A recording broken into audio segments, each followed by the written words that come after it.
Yeah, I mean Mainoo. Wow, man. So Mainoo yeah, is the latest one year to be injured, for Man United in his peak, And the thing about it is that yeah, man, look, it's last season it was his breakthrough season, and this season is his first full season, right? And for him yet to be injured, it is absolutely it's peak in his look. And one thing that I've always said here in GVBrazy is that it is always going to be inevitable that it was going to happen, because I've said it time and time and time again, you know, in these videos that we have to rest him, and he's young. Yeah, he's young. He's a generational talent. But the thing about it is that it comes to a point here that it's gonna be like a Michael Owen kind of thing here, where you, even though he's a generational talent, but you got to manage him in the right way. And this is what I was saying about like if you were to bring another player in, like um oh, I forgot one of the players that I was thinking of. It might come back to me. If you bring him, then it will enable your main new man to have that rest that he needs, and he may be able to come back to 100%. But then, yeah, no, my mind keeping saying, I remember, but that's not the player I'm thinking of. They're bringing me some player, but that's not the player. Rabia, that's the player. That's the player that I was thinking about. I was saying this before, like if you were to bring him in, assuming just to kind of like ease off your certain players on the pitch, including Mainoo, then Mainoo here will be able, man, to have that kind of rest that he needs and come back 100%. But then when you keep on using him, it is obviously, man, going to happen that he's going to get injured. It is obviously going to happen. It is going to happen. It's going to happen. And now look, and now that we have all these injuries coming up. I mean, I'd like to echo them, like, because anyway, I'm gonna bring up the fixtures as well, because like there is some matches coming up here after the international break. I think this week, and we're playing against Brentford. So I'll talk just a tiny bit about that, later on. But then there's an injuries list I want to also get through as well, because it's not just Mainoo, right? We got Euro. He's coming back in November. We got Malasia a few weeks away. We got Mazarari, I think illness. I'm not too sure. Then we have Ahmad. We have Garnacho. Then we have Ogati. I think Ogati was injured during the international break, but we do not know how serious it is. Hopefully it's not too serious. Mount, it could be back. Luke Shaw, fam, I tell you, man, we need a crystal ball, man, to find out when he's gonna be back. I tell you that, man, because this guy, man, he is stealing a living, fam, at Man United. The amount of games he's been injured, it might even accumulate for more than 2 seasons worth of games. I mean, that's absolutely peak. I mean, look, the thing about it is that, look, I understand, look, that Mainoo is a generational talent, right? And the thing about it is that, yes, because he's a generational talent, doesn't mean that he hasn't got much to learn. He got so much to learn into his game, and this is what I meant about coaching him and managing him. And the thing about it is that, look, we can see what happened, right? He was playing too many games last season. He was instrumental of keeping the balance in the England squad in the Euros, and then after that, he came straight into the Community Shield, against Man City. Not even resting. I understand that you need to bring your best players, use your best players, into a match like that. I understand that, but this is this is when you come in as a manager to manage the squad. Now that you got injuries, now this is the real time where you have to step up as a manager and bring your skills to the table, man, to to illustrate what you're all about. You cannot always just go to a press conference here and say like, oh yes, I cannot utilize my system because some of the players are out. It could be true, but this is when you come in. This is definitely when you come in, because managers here, when Klopp was around, Pep, I guarantee you, man. Even the Chelsea manager, not even that. Unai Emery at Aston Villa right now, he has injuries and he managed it to, do what he's doing at the moment. Like I said, man, like we nearly, Man United almost caught life against Aston Villa. That's, let's keep it a buck. Look what happened with Spurs. I mean, like, the reason why I mention all of these things, right, is because, like, fam, like, this is not just on the injuries now. Because, like, when now we're now thinking about, like, what Ten Hag is actually going to do here against Brentford, against Fenerbahce, against West Ham, Leicester City, Chelsea, and then you're thinking about, look, like, now you got all these players that are injured. Now it's your turn now. Now you got to bring your skill right now, man, and check and see how you can bring the best players. Now, okay, not best players, but manage the players you have available and bring the best out of them. And Pep has done that. And like I said, even bare managers you have done that before. And now, yeah, we speak about, like, Luke Shaw's not there. Malacia, yeah, it feels like if Luke Shaw is never here. And I mean, I'm wondering why that's Ten Hag's number one. And then, yeah, we have Malacia, who is coming back in a few weeks. We don't know yet because of his situation. And now you're wondering why, like, even before, why Reguilon from Spurs, when he was loaned at Man United, why he wasn't used as much as you can in order, man, to fill that left back spot. And now that I'm seeing news everywhere about the young player Alvarez Fernandez, who's at Benfica, and he's cooking in the Portuguese league. And now everybody now is all saying that, oh man, yeah, we could have brought him back. Or not that we could have brought him back, but I mean, like, oh man, we should have kept him actually. And then I'm like, look, like, I'm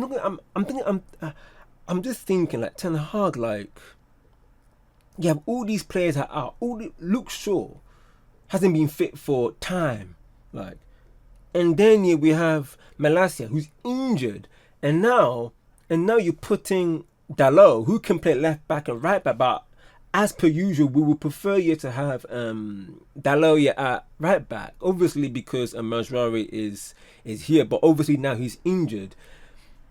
Now it looks like as if what's going to happen is that Lindelof might play either left back or right back, and then also Dalot may play either left back or right back. We do not know, because the defense here was okay since you have Martinez and Delay, but the whole team, the players as a team, is plumped to the point that, look, every player as an individual in Man United, for real, they are good players.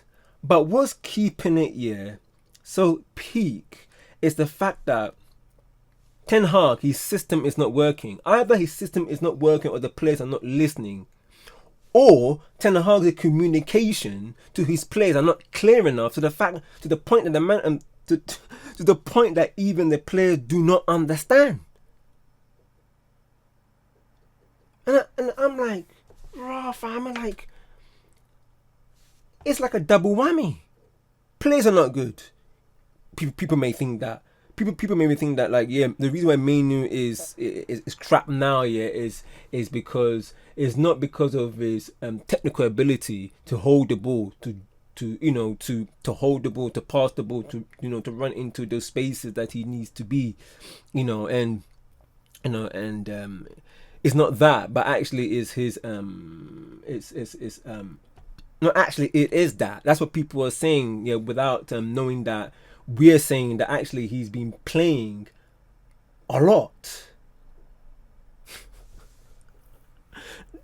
I mean, like, because look at the players that we have. We have Mazraoui, we have Delete, Martinez, we got I can't believe it, I'm gonna mention all these players like someone like Maguire, and then you have Casemiro, Ugarte, then you have Mainoo, then you have Ericsson, then you have Xerxes, then you have Hoyland, then we have Ahmad, then you have Anthony, then you have Rashford, then you have Garnacho, then you have even me, I feel for Royal, if I'm pronouncing his name, forgive me, the young defender, who's also a generational talent, who was going to go to Real Madrid. Forgive me if I butchered his name there. I feel sorry for him if he comes in. Obviously, he gets swamped into the wave here of the environment at Man United. You look at all these players in you see yourself, surely, man, these players are not that bad. Seriously, these players are not that bad. They're not that bad. But actually, in their current form under this manager, they're crap. And for real, they're not crap, but they're crap. They're not. For real, they're not. But the current level they're playing in, knowing that, man, yeah, we're 14th. Let's keep it a buck. We're 14th. We need a left back urgently. Because you can't... Because I understand Deloya can play left back and right back, and obviously he prefers to play right back, but fam, And the thing about it is that this is one thing that this is another thing, and I'm gonna bring it here to Bruno Fernandes. Now look, to me, right, I don't hate on Bruno Fernandes, right? I don't hate him. Bruno Fernandes. I don't hate him. No, wait, let me just rephrase that. I don't hate him as a player, as a person, because I'm pretty much sure he's a passionate player. He does his best. But the problem is that, Man United here, how they're set up, right? They're set up when they are in the other half of the pitch, pressing the opposition, right? What they do is that they press in numbers. So there's a trigger, as you press. The thing about it is that once there's a trigger, this is where a lot of concentration comes in. Once one player finds the trigger and go and press them or close down the passing lanes, the other player behind them or the team needs to also go and press to make sure that they condense the space. But what happened is that Bruno Fernandes, he's in his own world, or let's per se, like, Ten Hag gives him special instruction to the point that Bruno Fernandes presses anyway, anyhow. So what happened is that, for example, if Xerxes is the one that is leading the press, like he's the first one to find the trigger, what happened is that as soon as Xerxes go to press and then cut down the passing lanes, where is Bruno Fernandes? Even though Bruno Fernandes here is playing here behind Xerxes, right? So then when Bruno Fernandes here is doing his own pressing and there's no trigger, it's going to confuse the whole team. Another thing as well is that, assuming that alongside with confusing the team, is that when it's like this, right? Like when Bruno Fernandes is this is him and this is Xerxes. So he's running, right, in his own time. There's no space there. So what happens is that Casemiro or Mainoo or Gato, whoever's playing as a 6 or whatever, they can see there's a massive gap in front of them, and they don't know either to go or to stay where they are. So what happened is that there's a huge space in behind Xerxes, in front of Casemiro or Mainoo or Ericsson or whoever's playing as a 6. And then what happened is that the opposition cannot exploit the space. So they put the ball there. And this is what I was saying about this is what we're saying that look, don't get me wrong, I'm not hating on Bruno Fernandes, because I remember there was a time here where before Bruno Fernandes came in, the creativity at Man United was lacking. I remember that. let's keep it a buck, because when you deep it right, I remember that there was a time here where like there wasn't like a number 10, there wasn't enough creation in the team, as I said. And then when Bruno Fernandes came in, there was a lift in the team, right? I remember that. But then since then, in seasons after, it's gone down like that. And the thing about it is, I mean, I'm pretty much sure that Bruno and Fernandes want to link play with Ahmad and Xerxes and Mainoo and Mazraoui and the players around. But the thing about it is that this is where confusion comes in, because like if they're not clear what the manager is trying to say, then everybody's doing their own thing. Ahmed wants to link play with Xerxes, but then at the same time, Fernandes is booting the ball, spamming it to Rashford or Garnacho on the left. And I'm like, oh fam, this man mad. I'm like, what are you doing? I mean, everybody is not in the same wavelength. Exactly like what I'm saying about the pressing. You can't half press like what we saw last season, where like the first 4 or 5 players you were pressing, but the whole defense here was doing a low block. You can't do that, because every team, not even, oh my days. Now I'm even thinking what's going to happen here against Brentford coming Saturday at 3 o'clock. I don't want, for left back, I don't want Chilwell, I don't want Alonso.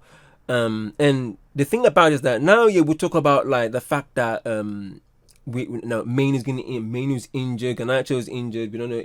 He could be because even though for me, I don't rate Garnacho, we don't want to put him through more injuries, like that.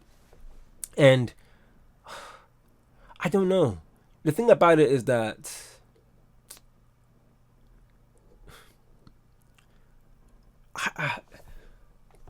I'm speechless now, because like,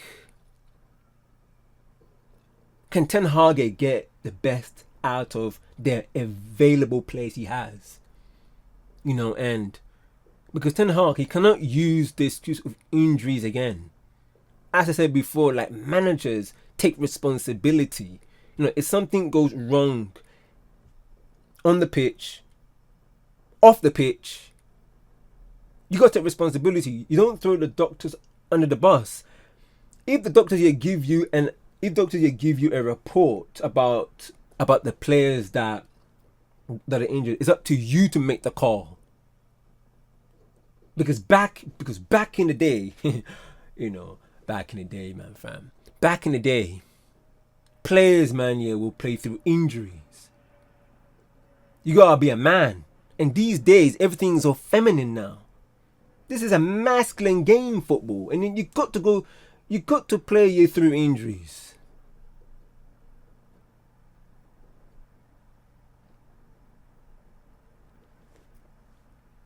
Notice here, the thing about it is that if you're injured and you're playing, it's not about, for example, if you got a knee problem but you were okay to play, it is not about a full burst of pace.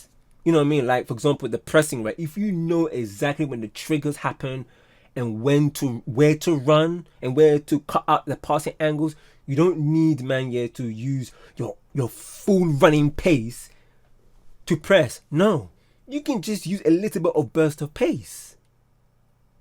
This is where football IQ come in.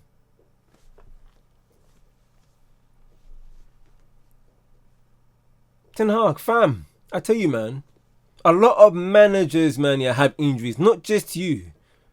And they manage, man, to get the best out of the players they have available. Like Pep, for example. If you keep on saying that you are the best second manager in the country, if you are, you got to manage this. If you think that FA Cup and the Carabao Cup is important, even though that for Man United's stature, that should be secondary. That's super secondary. Them way there. It should be secondary. Because what Man United need to be now, especially when it's Ten Hag's their third season, they are meant to be aiming aiming for at least top 2.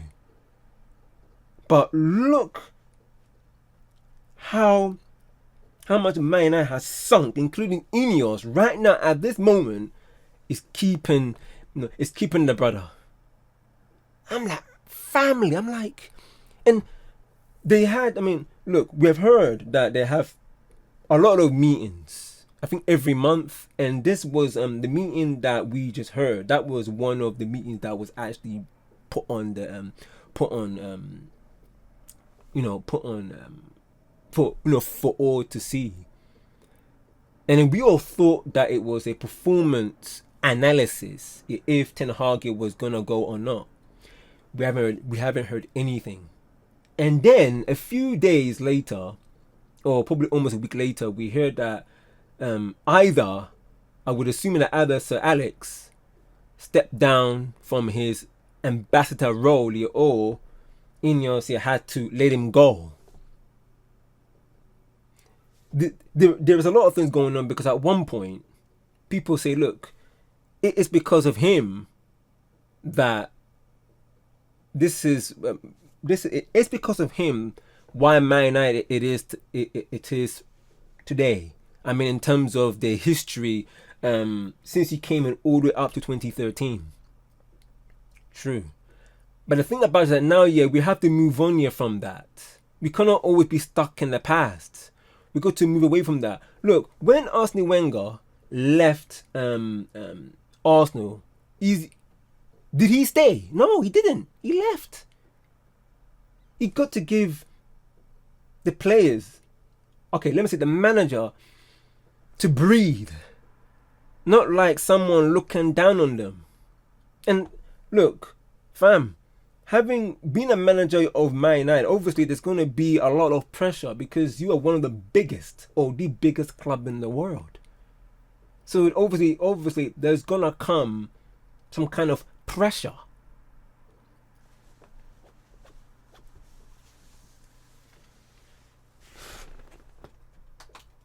Here we go. Fine, man. Now I'm thinking, because of now we got the game here on Saturday against Brentford, and now I'm thinking, where are we gonna get our goals? You know what I mean? Because I think only Xerxes and Ahmad have scored our goals this season.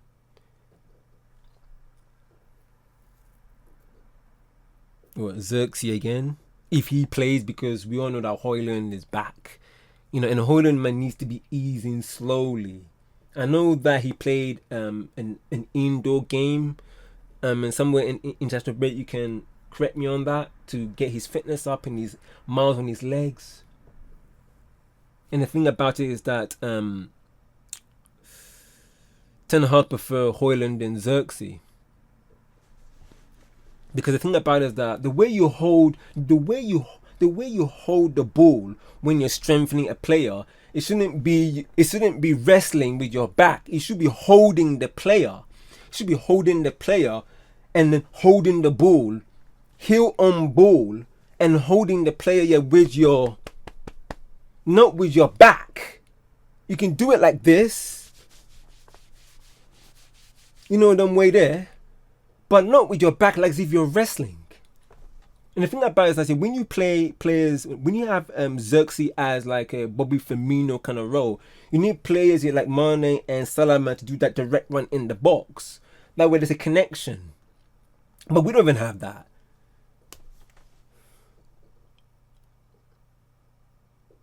I don't even know, man, now. Since the manager sets up in such a batty way and the players are not playing like the level they should be playing, I don't know. Because the way everything is, especially the environment of Man United, the happiness is being stripped away. I don't know. Happiness being stripped away.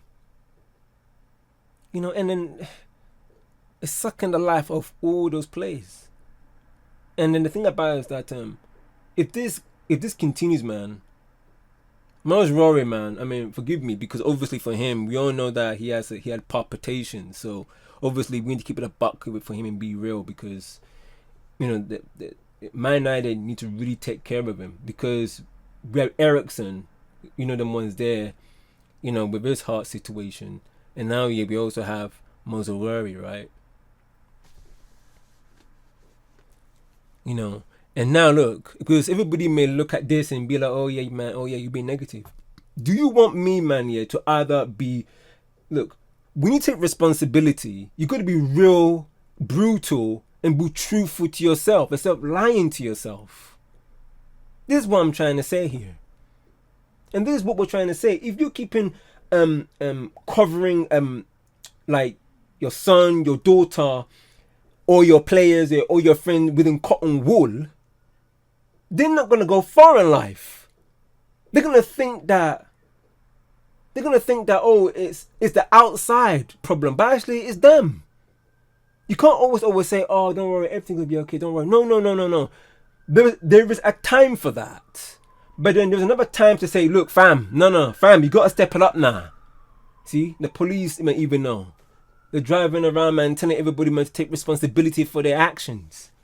When you don't, this is when, man, this is when that you have slackers. You being passive. Them ones that you being too passive, like. Because sometimes you can say that and be positive. Because let me tell you that, man. Even someone not being real, man, to their player is even lying. It's like, man, like when you see when you see a gal on the road here, okay, all right, let's say like you're living with a gal, and all of a sudden, man, all she likes to do is put on makeup. But then before the makeup, man, she looks like an old person. But then when she put makeup on, she looks like she's 25. You've been lying to me the whole time with your makeup, thinking that's who you are. But actually, you looking like you're 60, even though you're 30, that's who you are. No, less of that. Tell the man them that you got to take responsibility for what goes on the pitch. And now that that's in Ineos, right? They